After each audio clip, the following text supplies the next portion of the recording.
I'm Brent Leary. I'm Paul Greenberg. We are the CRM Players, and I'm just glad that it's sunny today here. Yeah, here too. Nice. Got rid of all our snow still around a little, but mostly gone. After 2 days of like nonstop rain, it's Yeah. good to be there. So you had heavy rain? It wasn't really heavy. It was just nonstop. Got it. We had snow, then we had sleet, then we had rain, then we had rain, Mhm. and now we have nothing. I need some good luck, so I'm gonna hang this up. Oh, whoa!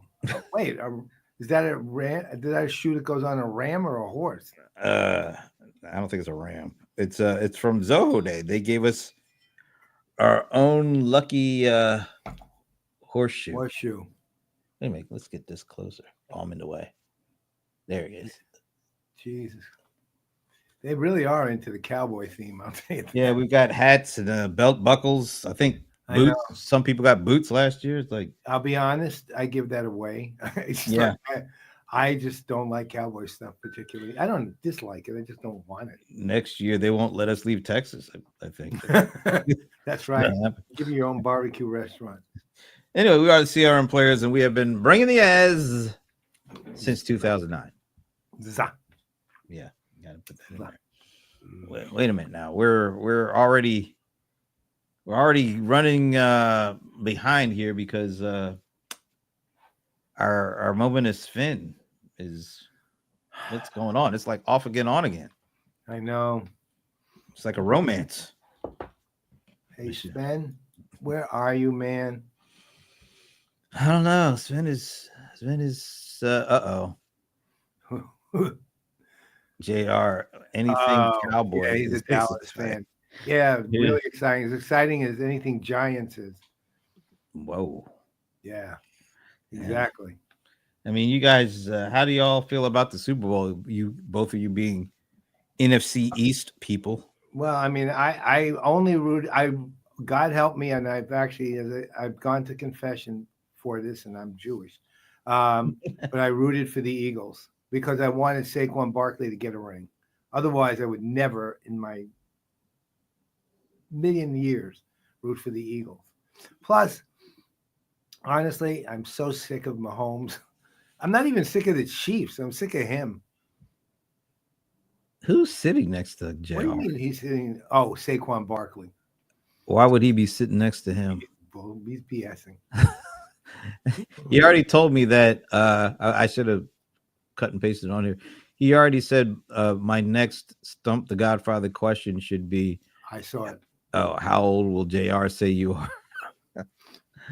That's not a bad one. No, 119. That's my age. Anyway, so we were going to have a special guest, a first-time guest, Heather Willems, who is the young woman behind the visualizations of keynote speeches and such like that. But unfortunately, she's under the weather, so she won't be able to join us. We'll have to reschedule and have her back when she's ready. Because I have this great question.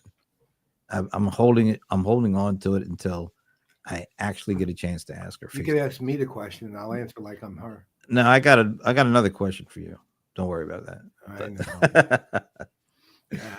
But so we'll just kind of feel our way. That's probably not the best way to put it. We'll just work our way through this next hour, and maybe anybody out there in the audience, if you have something you want to talk about, we may be interested in bringing you on and talking about it. We'll see. But in the meantime, last week, was it just last week? It was just last week. It was Zoho Day 25. They have split the Zoho Days into a enterprise version and a SMB version. What's going on there? 2016, huh? Yeah. Now we're going backwards. Oh, that was actually a mistake. Okay.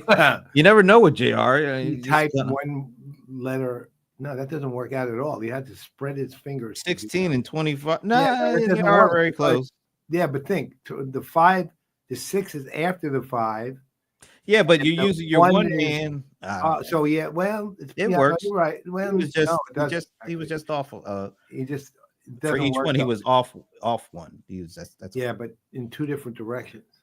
no. He got it. It was like instead of One, 1-6, he was 2-5. That they're like literally right next to each other. Like each one is right next to it. 2, 5. Like 1 and 2 is Oh next yeah, to yeah, each yeah. other. No, because the 5 would have to, if in order for him to move with one direction, the 5 would have to be after. I didn't say it was one direction. I just said that 1 and 2 are next to each other. Oh no, they're both next to each other, but he had to Yeah. go like this to do it. Well, you know him better than I do. So I He don't had to go know. like this with his fingers, not Maybe like. he's got a crooked It finger. wasn't just one off. He was like one in and one Maybe. Hey, out. JR, do you have some arthritis? Maybe. Is that? That's right. Hey, Sahil. Sahil, toast to you, my friend. We'll see you next year at IRL 2026. What are you toasting with? Cranberry juice? Oh, no, BAI cherry. Zambia Bing cherry. Okay. This handles my sweet tooth. That's what dentists are for. But anyway, so They're for extracting my sweet tooth. I have somebody who doesn't think you're going to be able to not go to analyst events going forward. You want to know who it is? Shredder. We'll see. No, it'll be Don Sherman, of course. Oh, okay. John Shore, man. Well, let's see. Berg, he says he's No, sure. retired from coming to analyst events. What do you think? I don't think Paul can retire. Paul, you're hearing this? I challenge you to actually stay retired. You're coming next year, Paul. I'll see you here. So he ain't buying it. Again, I've said this so many times. There's only one person in the entire universe who has to buy it, and that's me. Right. So beyond that, anyone can have any opinions they like. And I appreciate the fact that he thinks I'm coming next year, but I'm not. Oh, well, no, there's one way. There's one way. That's how he did numbers. Yes. Okay. There's one possible way. They engage you and me to do something. That's it. Only way I'm showing up anywhere. Yeah, but that's an analyst event. That probably. Oh, that's mean. It's never going to be an analyst. Yeah. It's so nice when we have our folks greeting each other and saying hi and all that. The community. Good stuff. All right, so had an interesting kind of happy hour yesterday. I learned a word, and maybe I want to ask JR and Sahil and anybody else that might be out there. Have you ever used the word or even heard of the word militate before? And by the way, I don't know if you're aware of it, but I actually used it wrong. I wouldn't be aware because I never heard it before. I used it wrong. I realized later I meant gravitate, but I'll explain the difference afterwards. Oh, militate's a word I've used, but I've used it properly in the past. This time I used it wrong. You've never used it around me before, so that's why I stopped in my track. And apparently nobody else really on the happy hour had really heard that before. So I'm curious to know, anybody out there, have you ever heard the word militate used before? And if you do, JR said maybe he heard it from you. 35 years, I probably used it. I have never heard that before, and I wasn't alone. So I think it's just you and JR. The only two people in the world. But we're so powerful, we got it into the Webster Merriam Dictionary. Merriam-Webster Dictionary. That's good how old powerful Merriam. we are. Miriam, she just likes to. So you can gravitate towards something and militate against something. Well, that would make sense because militate. That's how it works. You would think if you're doing some militate or Terry kind of stuff. Yeah, I said militate before, and I meant that is when your meal keeps running away from you. Right. Militate against. Oh boy. Militate. Anyway, JR. You know what? I just had let's see. That's what I would have thought. No, militate against something means you're basically making a point that is allowing you to argue against doing something. So if I say, no, circumstances militate against that, it means that circumstances are such that it's not probably going to happen. Okay. Because that circumstances gravitate toward that, that means exactly what it sounds like. Okay. Come toward, it's likely to happen. Let me ask a question: Is Alan Berkson out there? I have something that I need to address to Alan if he is there. If he's not, I will withhold my commentary. But I have a bone to pick with Mr. Berkson. You do. I have a bone, yes. But I will not pick until he's here to hear me. Okay. You know, because what's the point of doing it? I'm curious now. I had just before we did this show, I had a opportunity to talk to one of our favorite folks, more close to Militant. Is it more close to Militant? Yeah, kind of, but not really either. It's militate, so there's no N really. Militate. Okay. T-A-T-E. So yes, this Alan, go ahead. Go ahead. Yeah. No. So yesterday I was supposed to do a few good minutes with our mutual buddy Don Sherman, but due to technical difficulties, we weren't able to do it. So we did it today. They announced something they're calling, I want to make sure I get it right, Pega Agent Experience. Okay. And what that basically, let me just read it so I don't butcher it. Pega Agent Experience, Pega Agent X for short, transforms any Pega workflow into a dynamic agentic orchestration engine, guiding AI agents to optimally complete tasks while invoking other AI agents to automate additional steps. So like the workflows and I guess the apps that you can build with their blueprint, now you can use this agent experience, Pega Agent Experience, to actually transform those workflows into agentic orchestrations, which is, I think it's really kind of a cool thing. You know what's cool about it? You know, like last year, everybody was talking about, oh, for the most part, the beginning of the year was generative AI. And, you know, they broke out with the blueprint piece, which basically allows you to generate apps and workflows. And then by the end of the year, everybody's talking about agentic. And now, you know, at the beginning of this year, they come out with Pega Agent Experience.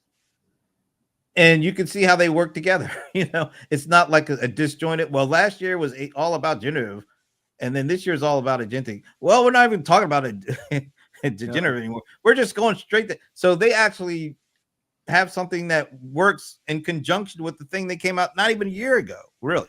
Well, that's not, on the one hand, not shocking about Peg at all. The thing with them is they've been consistent over decades as far as, I mean, that's, you know, effectively their product and corporate narrative, really, right? They really are that effective with it. They're always in tune with the evolution of things, as opposed to trying to get ahead of it or trying to, or just disconnected from it. They take what's there and what's kind of at the cutting edge, and they evolve it. And then they always have the story. What is Jeff Gomez called Story World? Part of the story world is they are able to tell the story within their story world, and they're really good at that. That's on the one hand. On the other hand, this actually goes to something they've been talking about for years, which is the autonomous side of things. Because ultimately, this is an autonomous. It's not just agentic AI isn't autonomous, really.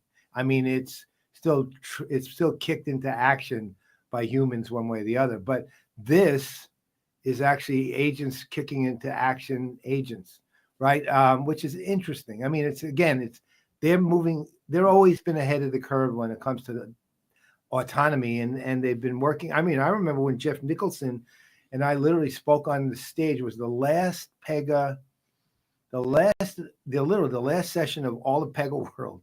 And we had like 400 people in the audience. And we talked about autonomous agents and things like that. Autonomous everything at the time. But again, Peg has always been ahead of that curve, and they're really smart. Now, I'm not 100% sure, and maybe you know the answer to this, was why they call it agent experience. Experience doesn't really fit there to me. I don't get that. Well, I guess it's I don't know. I didn't actually dwell on that with him, but maybe that's a good follow up for another conversation. But he actually did a demo and walked me through like how Blueprint and this thing work together in the same interface, which is really cool. Amazing. But one of the things he said, and I got a clip from this, is like this provides people more of the ability to focus more on workflows and less on being like a prompt engineer, which is not something that most people really need to be doing or should be doing. So I have a clip of him talking about, because it was just something that kind of came up in the conversation. I was like, wait a minute, explain why that's important. So let me play this clip. Other thing that I picked up on that you said, and I think is really interesting. You said this capability, this 1-2 punch, it really allows the user to focus more on the workflow and not on becoming some kind of prompt engineer. Could you explain what the importance of that? Well, yeah, because I think, if those of us that have been playing with large language models a lot, the prompt engineering is a really subtle, and I would say it's more of an art than science. Like, you can get very different responses from a large language model depending on how you phrase your prompt, how you use it, what model you're using on the back end can change how it interprets it, which is great if you're trying to do creative things. It's great if you're trying to do some writing, or you want to maybe to generate some images for you, or like we do with Blueprint, you want it to recommend a starting point for a workflow definition. I love that. When I have an agent that I actually want to get a piece of work done, and say not a ski resort, but say a bank that's trying to onboard a new commercial customer, where there is a whole bunch of global regulation that bank needs to follow, I don't want the agent depending on how it interprets a prompt to figure out what steps it does. I want the agent to follow a workflow that I've laid out, where I know it's going to do A, B, C, D, and if necessary, F, in order to get this thing done. And this allows us to not be dependent on the prompt, but to get to the workflow, which has a higher degree of determinism in how the agent behaves. What do you think? Look, it's smart. I mean, look, it goes to, in a lot of ways, it goes to different version of, but similar kind of thinking that companies like Oracle and others are having now in the Creatio too, by the way, which is basically the agent serves the people that need it, basically. I mean, meaning, and to Don's point, he said, look, I need an agent to do A, B, C, D, and F. Okay. Create it, do it, and then have something make sure that happens. And they've created something, especially given that it's integrated with Blueprint, which is, again, I'm basically, if I'm picking a product of the year for 2024, it's Blueprint. And that's of all the products I've seen in all the companies. That is probably my product of the year. So this is basically says, okay, you've done this in Blueprint, you got this working. Okay, now this agent's going to basically be the what would you call him? The line manager. He's going to be the line manager. He's going to make sure that all of this gets done, right? And I think it's fantastic. And I with these guys, they don't surprise me. They are tremendously good engineers, and their products are off the charts. And you got a guy like Don, who's a visionary besides running that show, so. I would, highly recommend, if you're interested in that kind of thing, check out, because during the show, he actually did a demo, and it was really, it's not just, how the workflow gets created in Blueprint and how the Pega experience builds it, makes it agent orchestration. you actually start. You're talking. You're having a conversation with the workflow, which is Wow. really interesting. And if that weren't enough, he asked it to not only kind of repeat back all the things you're going to do for me after this conversation. He said, okay, now can you tell me that in German? And it started talking German. Wow. It's really it's a lot. It's really cool. Now, he's saying that the ability to use your voice to have a natural language conversation versus chatting via text, that's not necessarily available to the public just yet, but it will be soon. But just the fact that you can go from like what I experienced with Blueprint, I didn't have to type or do all. You just kind of say this is what you want, and then it takes it from there. And then there's in the interface now, there's a basically, for lack of a better way of putting it, make an agent out of this. And so, and once again, you don't have to worry about prompting or getting the language just right. You get to focus on the workflows and the things that business people know better. They're not coders, they're not prompt engineers, but they know the workflows and the processes they need to get stuff done. And now they're creating something that allows regular people to focus on that versus focus on the ins and outs of prompting. I think it's really smart. That is absolutely amazing. Yeah. So and of course, we're going to be on the road to Pega. It doesn't feel like it's been a full year, but it's coming up. And a tradition like no other, the annual visit of Alan Trefler to the Playaz is going to be coming soon. I can't wait for that one. I really can't. I love having him on the show, man. He's so good every year too. Every year. Yeah, but it's still hard to top a verse. A verse. Well, think about that. That's made our CRM Playaz lifetime highlights reel. Right. That's like batting lead up. We had a batting lead off. Alan Trefler, a verse. Amazing. Yeah. Anyway, so yeah, a really good conversation with Don. I'll be making some clips, but also just that it wasn't a very long one because we had to do this show. But he did do a really interesting demo of going from Blueprint and talking through building a workflow for an application, and then how you can make that workflow into an agent, basically. It is, I will say one thing, and this is just the long view, or slightly long view, meaning it's 2.5 year kind of long view. How fast not just how fast is this stuff showing up, but how fast it's increasingly maturing and getting increasingly sophisticated.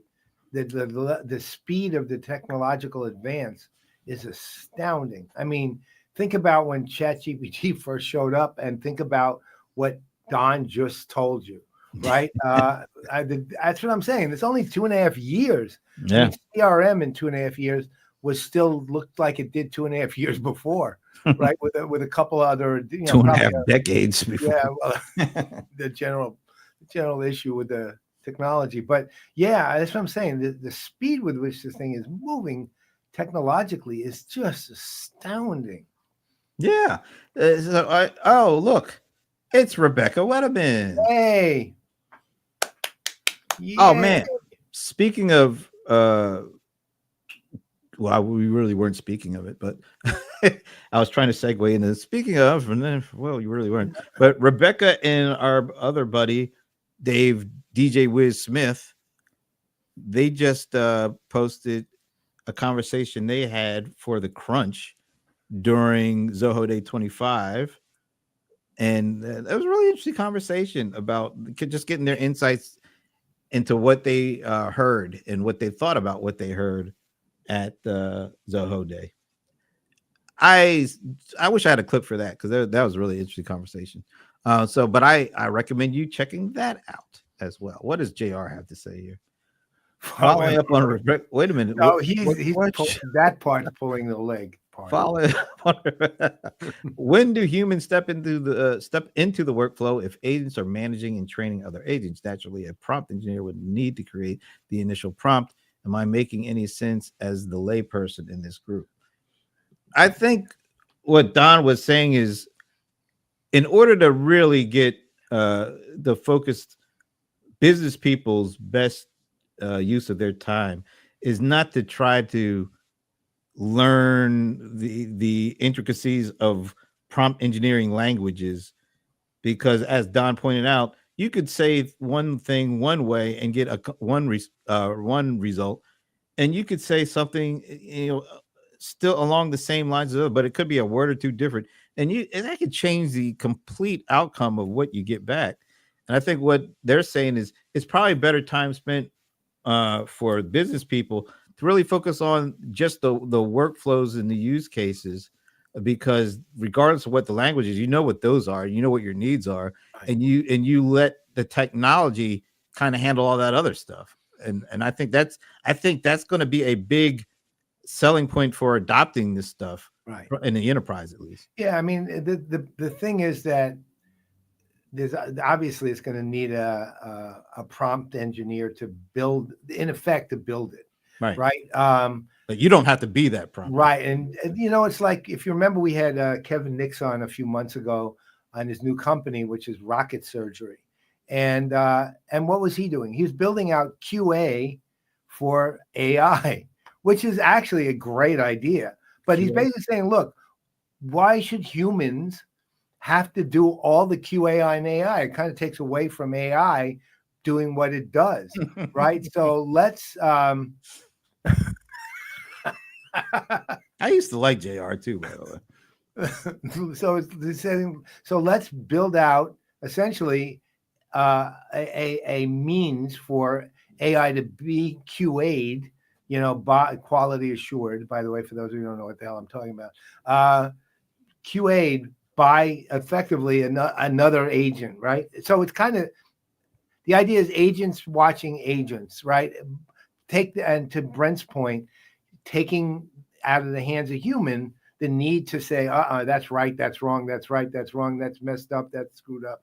But he said, no, let's QA it so that when humans are seeing it, by the time they see it, it's good, right? So that's what I'm saying. This is it essentially is the kind of the evolution of the guardrails of last year or the year before and last year, right? RAG. It's kind of the evolutions of how do you guard against hallucination? Okay, well, you build in guardrails, right? And these guardrails will take care of as much as possible the hallucination. This is the evolution of to agents taking care of a lot of the issues. Right. Absolutely right. Yeah, I mean, the quality of the interaction. Hopefully, if you're able to offload some of this meticulous stuff that machines do better, and allow us to really think about the interaction, think about the engagement, and think about how that plays a role in actually getting something done. Because it's not just about getting something done; it's about getting something done in a certain way. Yeah. And I think the more that we're able to focus humans to focus on that, and we're able to let the machines focus on doing the blocking and tackling that we really don't want to do. I think it's a win-win. Now, of course there's certain people. I would assume it'll be a smaller subset of people who are definitely going to be focused on the prompting and that aspect. But most business people really, they don't want to do that prompting stuff. They were thinking they might have to do it just to get their job done. But now more and more, if you have things like what's going on with what Pekka's doing, I'm sure others are working on certain stuff of this. That's where the enterprise user really wants to be, at that level, I think. Yeah, I mean, you're right. And I mean, look, it's like, go back to the old days, so to speak, when you had people who wrote code, and the code was written, and it did things that humans needed to do. As a result, It was compiled, and then human beings had a application of some kind that they could use to do something. They didn't want to write the damn code or compile it. Who right? wants to write a compiler for Right, crying out loud? exactly. All they wanted to do is use it. And that's essentially what now we're saying, okay, well, let's automate it and make it autonomous as much as possible. So that we don't have to do all those things. And to your point, all the blocking and tackling, we don't have to do that. And we can just use it for use it for what we need to use it for, which is always the point. You know what? I kind of go back to this is kind of two people or two companies that kind of started talking about this years ago. It's Creatio, when I did a few good minutes with Catherine Kostareva. Oh, this is before the pandemic. And then we did something with Dan. What's Dan's last name at Verint? Bodner. Dan Bodner. Bodner. Yeah. CEO. Yeah. They both kind of hit on this. Basically, what they were saying is there are a very, compared to the number of apps that businesses need created, there is a dearth of actual programmers to build all these applications. And then I think Dan at Verint said roughly enterprises are spending 650 billion a year. I don't remember. Or maybe it's $65 billion a year. Something, it sounds like a big number on software, but they're spending like 2 trillion a year on humans. And at some point, we're still lagging behind the number of apps and stuff need to be created. At some point, what's going to happen, and it's probably already happening, is even if that total budget number is going to stay the same, the optimal mix is shifting. It's because they just can't afford to keep paying humans 2 trillion when more money they spend on the technology leads to bigger productivity gains. So you're going to see more and more of that money spent on software at the expense of humans. And I think that means that the humans really have to focus on the things that they specialize in more and let the technology handle the stuff that we really weren't that great at doing to begin with. Well, I think that's what this stuff is actually accelerating, that process. Yeah, I mean, if you think back a long way, but pre all the AI talk, there was that whole push toward microservices, right? And microservices were essentially automated ways of taking care of specific individual tasks, I'll call them, right? I mean, it could be very specific individual tasks and have some aggregate way of handling those microservices. And there were a lot of companies that tried to do aggregation and so on. But then the microservices, if you look at, for example, Verint. Oh, I see. Look who's here. Look who's showing up all late and wrong. Well, what, Sven? Okay, wait. We have to guess the language on this one. English. English. Sven, we right? Did your clock get delayed 30 minutes? What's going on? Sven's in the house. I'm having lunch with JR tomorrow. So think of this though. Then look at Verint with their. Remember, was it 2 years ago when they revealed all the bots? Well, yeah, but they were microservice bots, every one of them. Right? But they took care of what microservices required humans to do in the earlier days of them. You know, their whole idea was eventually to give you a convenient way to do something. Now the bots literally will take care of what you had to do. Sven is tired. Ah, okay, my friend. Philly English. Get some Philly English. Hey, yo. It's Philly English. You know what a Philly English word is? And I'm not kidding. I think it's spelled John. It's spelled Jawn. John. They'll use that as a noun, a verb, an adjective. John. What does it mean?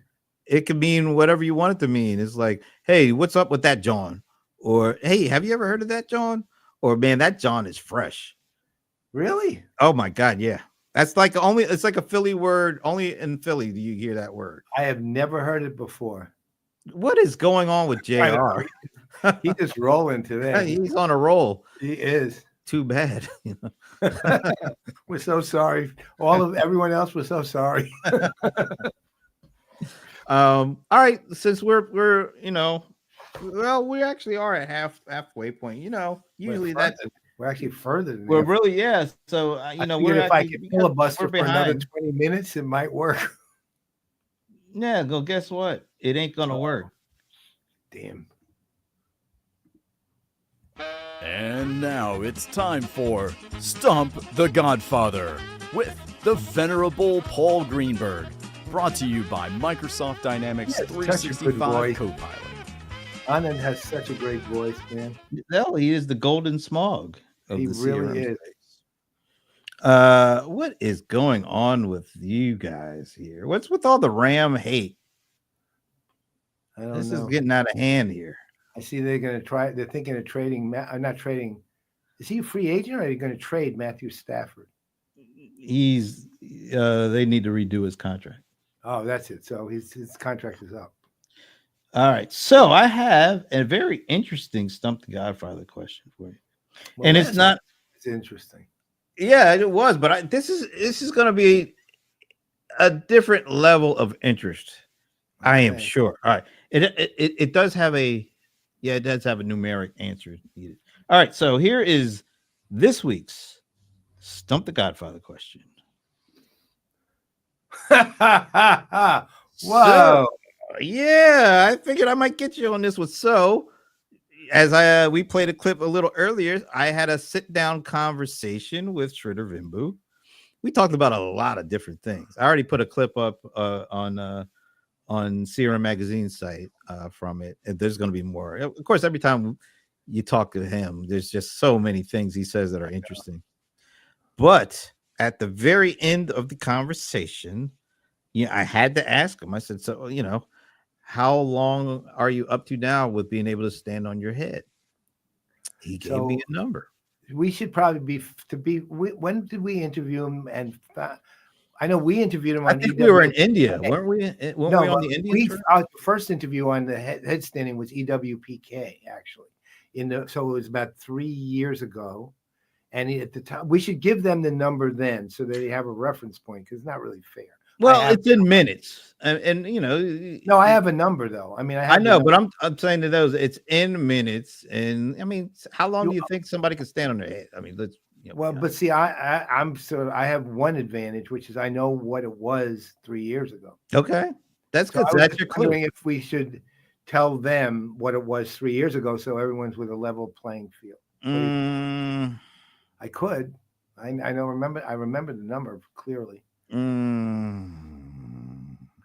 I'll leave Let's it to just say it's a single digit. It was back then, right? Right. It was a single digit back then. Yeah. So now it's 2025. I asked him just the other week. See how long. So get your guesses in. It was a single digit, and it was in minutes 3 years ago.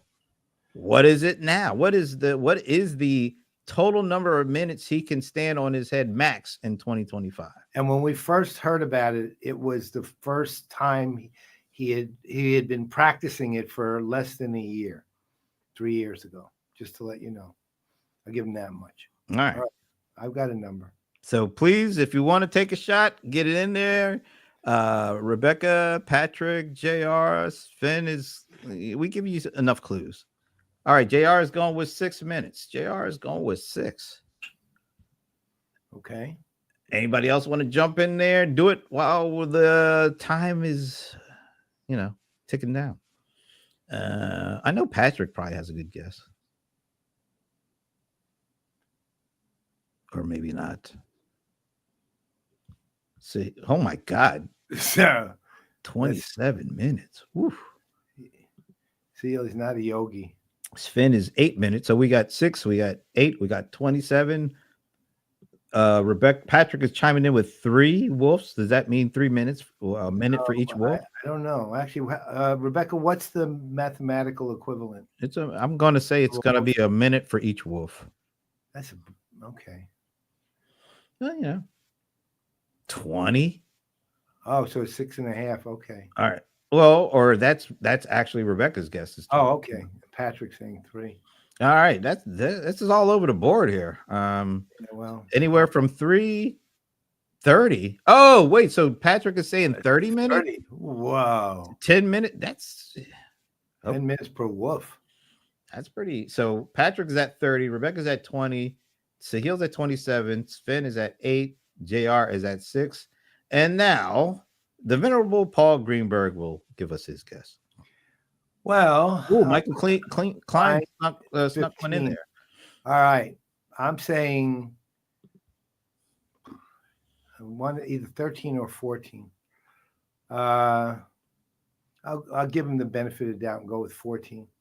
I will tell you this. 3 years ago it was 7. That was the number. He told us 7. So you're saying basically he's doubled it. Yeah, I mean, I want to say he even told me 13 one time more recently, but quiet is Rebecca. That's actually pretty funny. She's speaking on behalf of Patrick there. Patrick's her dog and her son. He's the cutest dog in the world, probably. Hey, we gotta well, keep Minnie and Patrick are right there together. Yeah. Well, yeah. They're our co-mascots now. Co-mascots. All right. So if there are no other guesses, you said what are you did you I'll say go with 14. I'm giving him 14. I think he once told me 13, and I'm adding a minute. All right. So we've got 6, we've got 8, we've got 14, we got 15, we got 20, we got 27, and we have 30. Patrick on the high side. Let's go to the videotape to see what the actual answer is. So here we go. I'd be remiss if I didn't ask you how many minutes are you up to now standing on your head? 12 minutes today.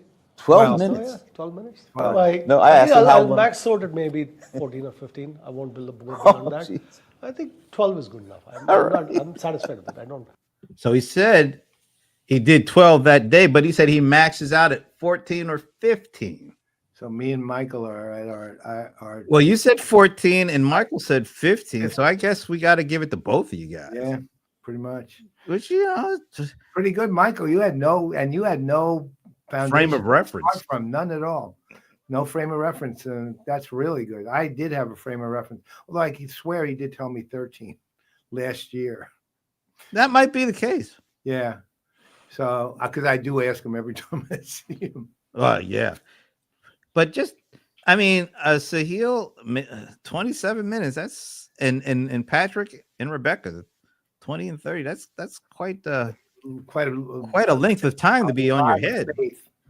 A lot of faith in the man. I mean, when does the blood stop running to your head? No one said he was conscious on his head. 27 minutes, just that he was on his head.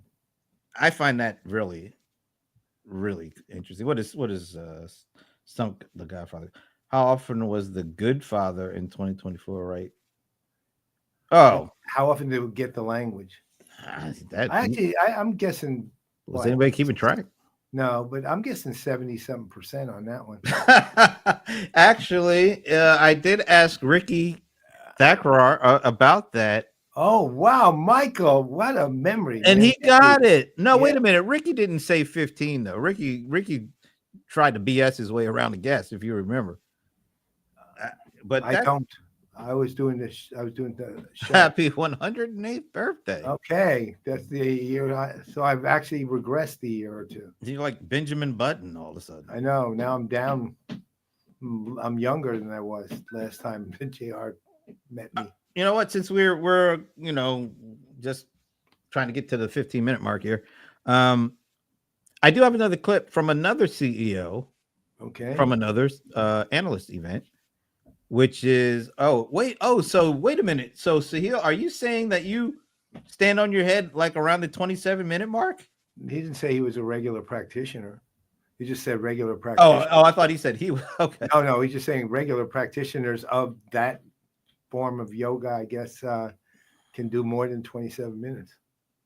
Well, the Schroeder does have a side job. He's not a full time. Yeah. Right. So, and actually, Rebecca, let's see, anybody else? Yeah, just me and Rebecca were at this one.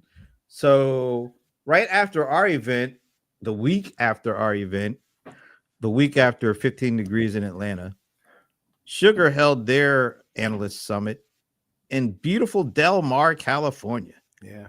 We went from 50 degrees to like 70 degrees. It was great. That's perfect weather. It was awesome. And we were literally right on the Pacific. Beautiful setup. And to be quite honest, it was a really good event. Well, Sabrina put it together, so of course it was. Well, and not only that, but it was just their focus and their strategy seems to be much more appropriate for where they are. I think it's interesting. So I did get a chance to spend a few good minutes with I guess he's somewhat new at this point. He's been in there about 5-6 months. Yeah. David Roberts. Yep. Their new CEO. And I just had a chance to ask him a couple of questions. And here's what he had to say. Okay. Chapter that Sugar's embarking on next, I think, is a chapter that I'm well suited to lead. We've got a really strong strategy, which you're going to hear about over the next couple of days here at the Analyst Summit. And it's now about operationalizing that. And I've always described myself as a mechanical strategist. I love strategy, but I've got to understand the mechanics that support it. Where our product's going, the details of that, or how we market, or how we go to market and engage our customers, what our talent strategy is, all of it's got to line up behind our direction. I would say this is probably one of the more interesting times to be a CEO of a CRM company. It started out a couple of years ago with generative AI. Now we're talking about agentic AI. Yep. Where do you see all the AIs and Sugar's role in helping bring AI successfully to your customer base? Yeah. This may be a little corny, but I kind of talk about the ABCs of intelligence.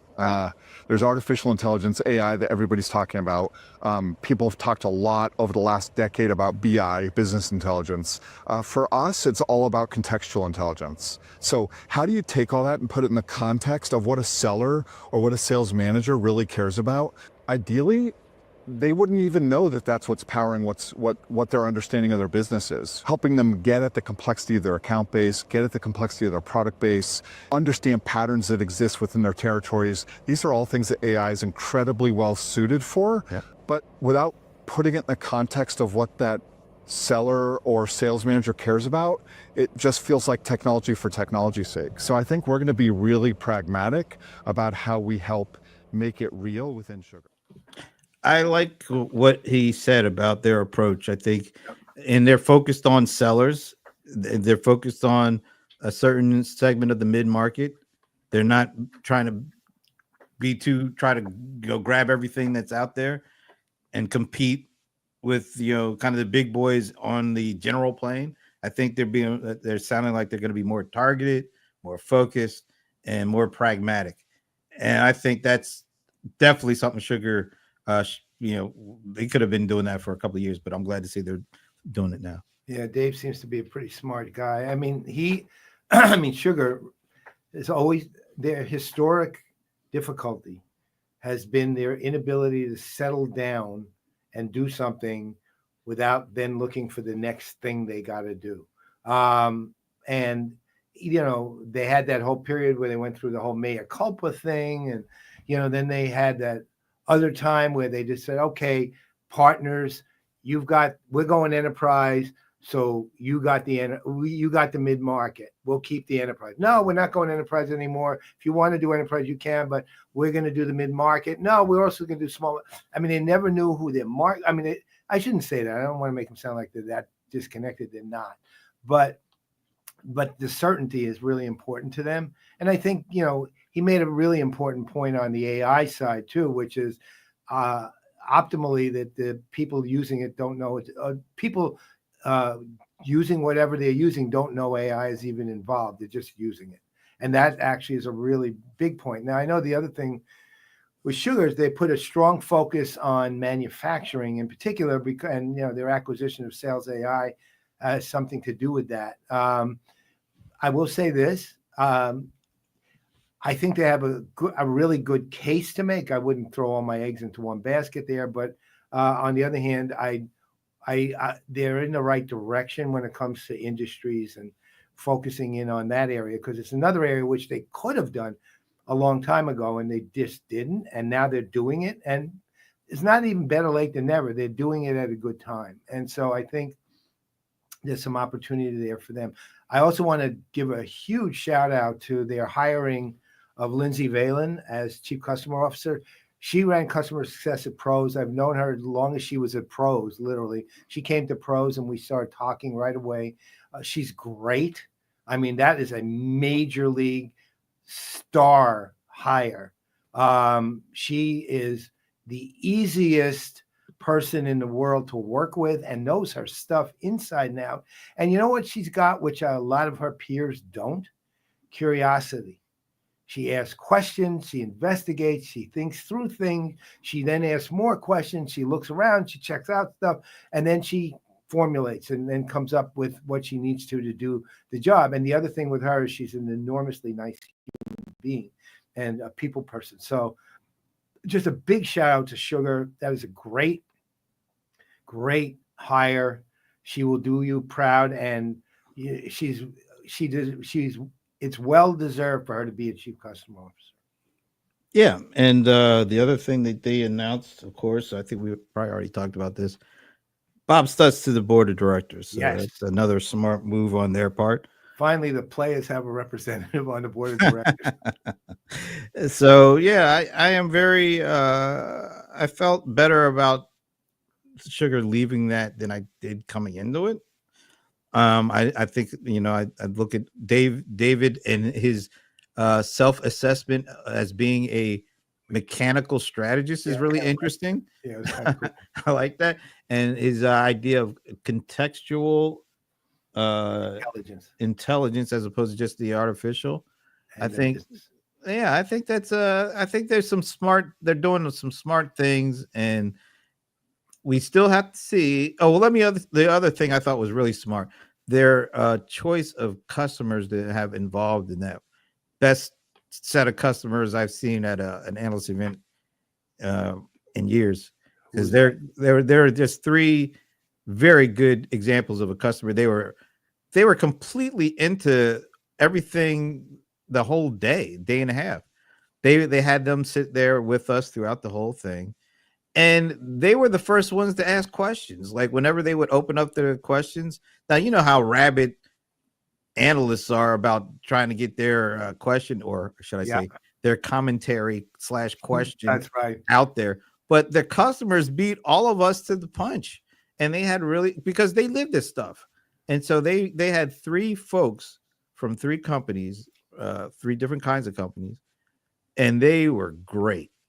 We talked to them at lunch and during the event and the dinner thing, and they just really a great set of customers. I don't know, Rebecca, if you have anything to add to that, please feel free. So I like that. And I just think the one thing that I hope, and the customers said this too, which I was really glad for the customers to say. They said, and I agree, that Sugar really does need to get their name out there more.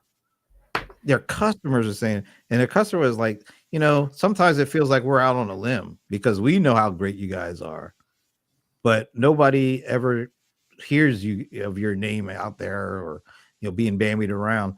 And I was one of the questions I asked them. So what does that mean for you? Why is that important to you guys? It's like, well, it's good. It feels good knowing that the company that we brought in is known in the industry.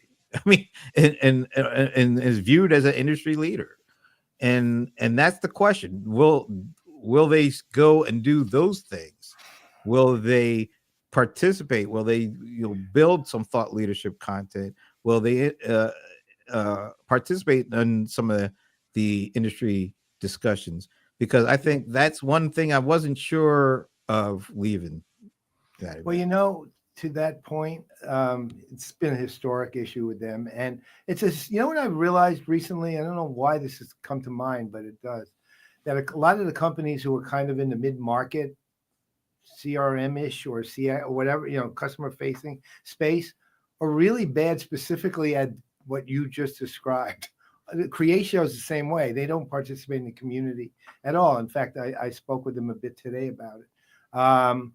But this, like, Sugar, Sarita was at the event, but Yeah. Sarita's a unique individual. I mean, she's just special, so, but Sugar, Creatio, back in the day, even when it was still around, Sales Logics really didn't.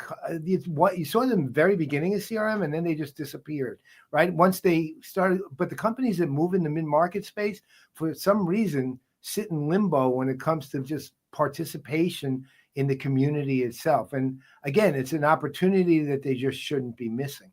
It's the other side to, one of the things I think IRL 2025 actually interestingly established or reiterated maybe, or solidified, I don't know what, was that the CRM CXCE, the customer facing technology marketplace, is actually got a community, a real thriving actual community, as opposed to a group of people who cover it, or a group of people who are vendors in it, or a group of people who use it. I mean, it's completely interactive among all the different layers. People see it as a community. It's actively got each other's backs along the way. There's a lot of personal relationships that go on in there. And we saw that over and over and over and over again in IRL 2025, more so than, I don't know about you, but more so than I anticipated. And so when you have companies that don't involve themselves there, and to your point, participate in the industry discussions, participate in the community, they're losing out, and they're losing out on market opportunity too, which is the other side of it. So I think if Sugar steps out and if they're hearing their customers say it, then they should listen. They don't have to listen to us, but they do have to listen to their customers. Not everything, but in this case, especially. So they should be doing that creation. These companies need to participate in the industry and conversation, and need to participate in the community itself. It's and I don't think we're saying that they need to participate in everything at the Only same IRL 2026. at the same level as some of the big guys. Because Wow. come on, we know you can't afford to do that, but you can find ways to do, to be a leader in that specific area that you're focusing in. Because let's face it, the more granular you can get, and they got nicely granular, but even in their granularity, their TAM is very significant. It wasn't like it was a little bucket of dollars. It was a significant bucket of dollars, and significantly way more than their current revenue is. So there is room for growth without going broad. You can go specific and start building specific thought leadership messaging, and grab some attention that nobody else is really trying to grab because they're going broad. Well, I think you hit the key, and it doesn't cost them anything, is to participate, as you put it earlier, in the industry conversations, right? That's it. That's just like, in the simplest form, is just get on friggin' LinkedIn and talk with people. Don't just wait till someone mentions your company's name, right, to jump in. You know who did a little of that actually at I guess he was Creatio, was Jason Miller, and Clint does it. Clint does it. Clint's the one guy. Clint loves doing these Well, and Sarita too. The two of them, absolutely, yes. They are active participants, but it needs to be a company-wide effort. It doesn't need to be a big chunk of a marketing budget, but it needs to be conscious, right? So jump in there and just start being the people you are. You're good people. So get in there and just start talking. Like you and I had, you remember a few years ago, we just had a number of conversations with Zach about the Sony FX3 camera and stuff like that. That's just human conversations. That translates real well right into industry conversations. It's just those in a different light, right? And that's it. Yeah. And that doesn't cost you anything but time. Yeah, think about when we go to we have no idea who's watching at any point in time unless they comment or say something. But whenever we go to these events, vendor events, you name them, people always come up and say, "Man, I love what you guys do." And we're like, "I didn't even know you were even paying attention to that." Right, exactly. But guess what? People are paying attention to this stuff. And if this, like you were saying, this is a relatively inexpensive way to keep at least in some part of people's mind. You're giving that up, and it doesn't cost you a whole lot to do. And I guess finally on that note too, every company, whether you want to, every company, whatever your culture is, has a human face somewhere, right? Some way, I should say, meaning people who represent the company well or poorly, but are seen as those who represent the company. I mean, whether it's consciously or not, meaning, oh, wow, that guy works for that company. I don't want to deal with that company then, right? Like that on the negative side, obviously. But the things that militate against things, right? So just get those humans out there, man, and get them talking. That's all it takes. And again, you see companies who do it insanely well, and just that part, which costs you no more than it costs them, which is Salesforce and Zoho. I mean, they're in constant communication with people. They just do. That's just what they do. Look at Sridhar, for example.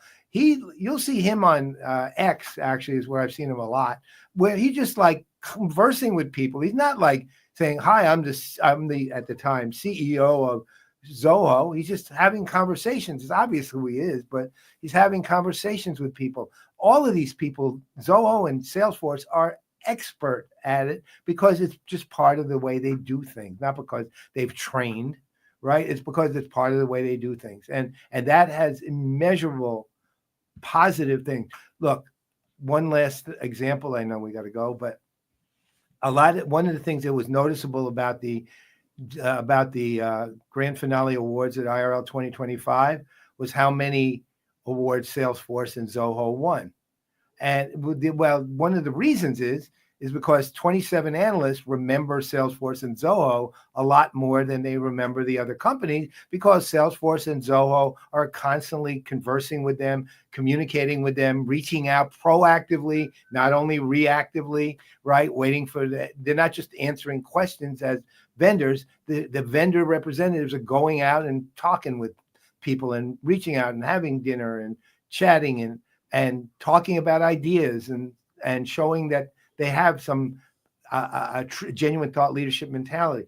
These things are so, it's not surprising that Salesforce or Zoho were the best communicators probably in the business, are the ones who did that, right? Who are the ones who won those awards, because they make the point and they build the culture, that aspect of the culture, regardless of current state. They built that aspect of the culture into who they are as a company. I'll just add that one thing that was really interesting last week at Zoho's Analyst Day thing, they actually had analysts as part of the agenda leading discussions. One of them, of course, is the Brohammer, John Reed, who is co-founder of Diginomica. He led a discussion of Zoho executives, and Liz Miller, another one of our buddies, who is also a Rams fan, by the way, who is also a Constellation. She led a discussion, almost sort of like a fireside, with a Zoho customer. I think it was from the LA Times. And I could tell that these were not scripted. I don't even know if Zoho knew what they were going to be asked.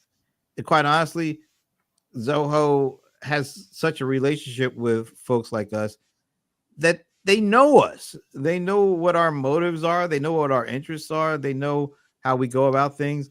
And so Sandy Lowe, of course, she said this is a bit of an experiment to get more of the analyst voice into the summit. And I thought it was just a great experiment. And I saw great interest from the analyst crowd because, hey, we like when people like us are involved and integrated And we know that's not going to be scripted. We know it's not going to be something that's going to be controlled to a certain extent. And we appreciate that. And I think there are just so many different ways that companies can get folks like us involved and interested beyond just the traditional stuff. Because let's face it, I know you don't. I really don't like doing a lot of traditional stuff at this point. But just work with folks like us and hear us out and try to figure out how maybe we should try some of this stuff, because I think you'll be pleasantly surprised by the end result of it. Look, amplification and visibility, man, that's the way you do it now. You do it by getting out there and talking, right? And conversing, not even talking, conversing. Militating. Yeah, no, see that doing it. Every fiber of my being militates against me doing traditional stuff. There we go. All right. So we went a little long, and we were wondering if we were going to be able to fill in for Heather. That's never going to be a problem, I think. No, I don't think so. Anyway, so we will hope to have her rescheduled and join us, because we really do want to have her on. Yeah, she's amazing. Absolutely. So in the meantime, I'm Brent Leary. I'm Paul Greenberg. We are the CRM Playaz, and once again, it don't mean a thing if we don't have Millie if we ain't got that swing. Minnie to be upside down. We need a moocher. Cap Calloway. Anyway, we will see you next week.